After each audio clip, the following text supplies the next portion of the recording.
Hi, உங்கள் ride with மேவனி. இது 24ஆம் தேதி நைட்டு கரெக்டாக டைம் சொல்லணும் அப்படின்னா 10:30க்குங்க. தேனி டிஸ்ட்ரிக்கு, அதாவது தேனி மாவட்டம் உத்தமபாளையத்தில் வந்துட்டு விண்ணரசி தேவாலயம் சர்ச்சுக்கு முன்னாடி உள்ள ரோட்டில் தான் நின்று நான் அந்த வீடியோ எடுத்துக்கிட்டு இருக்கேன். சர்ச்சுக்கு முன்னாடி உள்ள வியூ இது பாருங்கள். அந்த டயத்துக்கு வந்துட்டு பாருங்கள், மக்கள் நடமாட்டம் கம்மியாகிக்கிட்டு இருக்கு. ஏன்னா எல்லாருக்குமே வந்து மாசு வந்துட்டு 11:30க்கு அப்படின்றதுனால நாங்கள் வந்து வீடியோ எடுக்கணும் அப்படின்றதுக்காக 1 ஹவருக்கு முன்னாடியே ரெடியாகி வந்துட்டோம். பாருங்கள், சர்ச்சோட என்ட்ரன்ஸில் அருமையாக வந்துட்டு கோலம் போட்டிருக்காங்க.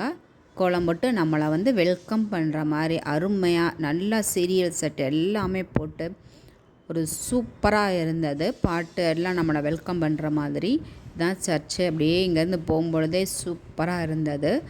மனசுக்கு ஹாப்பியாக இருந்தது. அந்த அளவுக்கு வந்து உற்சாகமாகவுமே இருந்தது.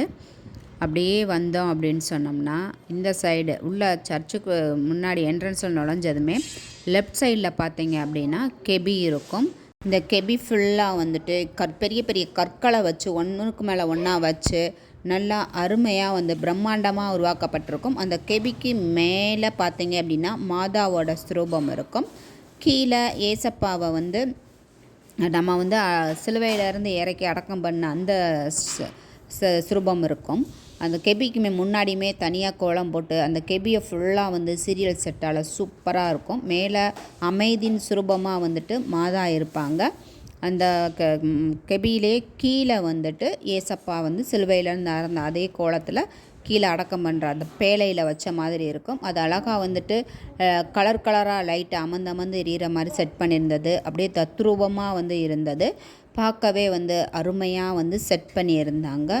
ஸோ நமக்கு வந்துட்டு இந்த திருநாளில் வந்து ஆலயத்துக்கு வந்து முன்னக்கூடியே வந்தது ஒரு அமைதியான சூழலை கொடுத்துருந்தது.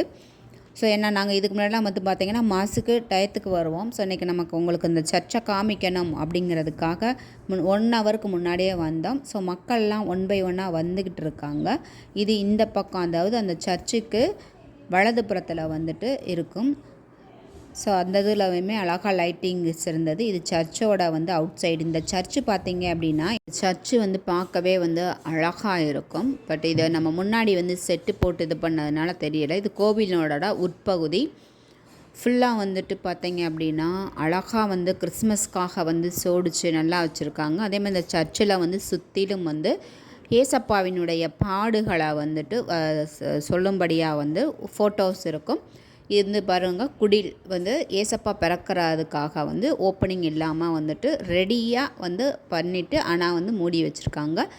அதே மாதிரி இது பீடம் எல்லாமே பூக்களால் வந்து சோடிச்சு அலங்கரித்து அவ்வளவு வந்து ஏசப்பாவினுடைய வருகைக்காக வந்து ஆயத்தத்தில் வந்து இருக்காங்க. எல்லா மக்களுமே மெழுகுதிரிகளை பாருங்கள், மக்கள் வந்து இன்னும் வரவே ஆரம்பிக்கலை. ஆனால் வந்து வந்த மக்கள் வந்து மெழுகுதிரி பொருத்தி வச்சு ஏசப்பாவின் வருகைக்காக காத்துட்ருக்காங்க. எல்லாமே பாருங்கள் மலர்களால், அதுவும் ஃப்ரெஷ்ஷான மலர்களால் வந்து அந்த பீடங்களை வந்து அலங்கரித்து அவ்வளவு வந்து அருமையாக இருக்குது பார்க்குறதுக்கேவும். அதே மாதிரி சர்ச்சில் வந்துட்டு உள்ளே நுழைஞ்சதுமே ஒரு அமைதி வந்து மனசுக்குள்ளே தோணுச்சு. ஸோ வந்து மாதா கிட்ட வந்துட்டு அந்த விண்ணரசி மாதா கிட்ட நமக்கு வேண்டியதை வந்து கேட்டுட்டு இந்த ஆண்டு முழுவதும் நம்மளுக்கூடையே இருந்து நம்மளை வழிநடத்துறதுக்காக நன்றியும் சொல்லிவிட்டு அப்படியே ஒரு வீடியோவை அப்படியே உங்களுக்கு காமிக்கிறதுக்காக வந்து கவர் பண்ணேன். நல்லாயிருக்கும். சர்ச்சுக்குள்ளே நீங்கள் வாய்ப்பு கிடச்ச தேனிக்கு வர்றீங்க அப்படின்னா கண்டிப்பாக உத்தமபாளையம் வந்து இந்த விண்ணரசி தேவாலயத்தை வந்து ஒரு தரம் வந்து பாருங்கள். அமைதியாக நல்லா இருக்கும். ஸோ வந்து மாதாவினுடைய அருளை நீங்களும் பெற்று செல்லுங்க. இப்போ வந்துட்டு இந்த மாதிரி வந்து அமைதியாக மக்கள் வெள்ளம் இல்லாமல் இருக்கிற இந்த ஆலயம் இன்னும் கொஞ்ச நேரத்தில் என்ன மாதிரி மாறப்போகுது அப்படின்னு பாருங்கள். அதே மாதிரி கோவிலுக்கு வெளியில் பார்த்தீங்க அப்படின்னா பலூன், காரு அப்படின்னு குழந்தைங்களுக்கு கவரும் வண்ணமாக நிறைய கடைகள் வந்து இருந்தது. ஸோ இது வந்து கரெக்டாக வந்து பார்த்திங்கன்னா இது வந்து 1 ஹவருக்கு அப்புறமா வந்துட்டு பூசை ஆரம்பிக்க கூட இல்லைங்க, அவ்வளோ கூட்டங்கள் வந்து நிறைய ஆரம்பிச்சிருச்சு. அதை தொடர்ந்து அப்படியே பூசை வழிபடுதல், இயேசுவினுடைய பிறப்பு அப்படின்னு தொடர்ந்து போய்கிட்டு இருந்தது. ஸோ நீங்களும் என்னோட சேர்ந்து திருப்பலியில் வந்து உங்களுக்கு சின்ன சின்ன கிளிப்பு நான் அதில் வந்து ஆட் பண்ணியிருக்கேன். மக்களுமே இயேசுவினுடைய பிறப்பு, அதாவது அவருடைய வருகைக்காக எதிர்பார்த்து ஆலயத்தில் வந்து திருப்பலியில் பங்கு கொண்டுக்கிட்டு இருந்தோம். ஸோ நீங்களும் இந்த திருப்பலியில் வந்துட்டு அன்னையினுடைய அருளை பெற்று தரிசனத்தை வந்து தொடருங்க. நான் உங்களுக்கு அடுத்து அந்த ஏசப்பாவினுடைய பிறப்பு குடியிலலாம் வந்துட்டு உங்களுக்கு தனி வீடியோவாக காமிக்கிறேன். இப்போ உங்களுக்கு நான் க்ளோஸ் பண்ணி வச்சுருக்கிறத தான் காமிச்சிருப்பேன். ஸோ அடுத்து ஏசப்பா பிறந்ததுக்கு அப்புறம் உள்ளதை நான் காமிக்கிறேன். பிரியமான அன்புமிக்க சகோதர சகோதரிகளே, ஒரு தாயின் அன்பு எவ்வளவு ஆழமானதாக இருக்கிறது என்று சொன்னால், கடவுளின் அன்பு இதைவிட பல மடங்கு மேலானதாக இருக்கிறது என்றுதான் சொல்ல வேண்டும். கடவுளின் அன்பிற்கு எல்லை கிடையாது. கடவுளின் அன்பிற்கு நீளம் கிடையாது. கடவுளின் அன்பிற்கு அகலம் கிடையாது என்றுதான் சொல்ல வேண்டும்.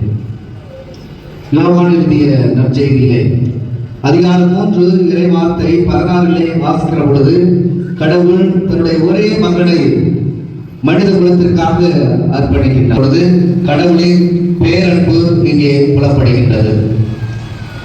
தூய அகஸ்தினார் ஒருமுறை இவ்வாறு கூறுகின்றார்: இறைமகன் மானிட மகனாக ஏன் பிறக்க வேண்டும்? எதற்காக பிறக்க வேண்டும்?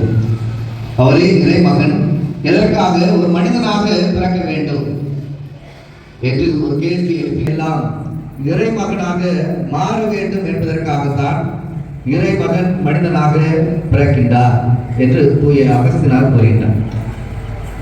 மானிட மகன்களை நாம் கொண்டாடி கொண்டிருக்கின்றோம். இந்த உலகத்தில் பிறந்த எல்லாருமே தவறக்கூடியவர்கள் தான், தவறு செய்யக்கூடியவர்கள் தான். ஆனாலும் அதையும் கடந்து நாம் இறை மகனாக இறை மகளாக மாற வேண்டும் என்பதற்காக நாம் இந்த திருப்பலியில் பங்கெடுத்துக் கொண்டிருக்கின்றோம். அதற்கு நாம் என்ன செய்ய வேண்டும் என்று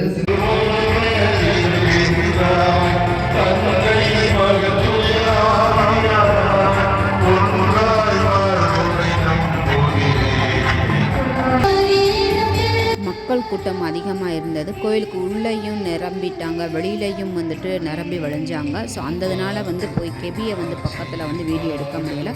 ஸோ உங்களுக்கு அடுத்த வீடியோவில் காட்டுறேன். வீடியோ பிடிச்சிருந்தா லைக் பண்ணுங்கள். தேங்க்யூ.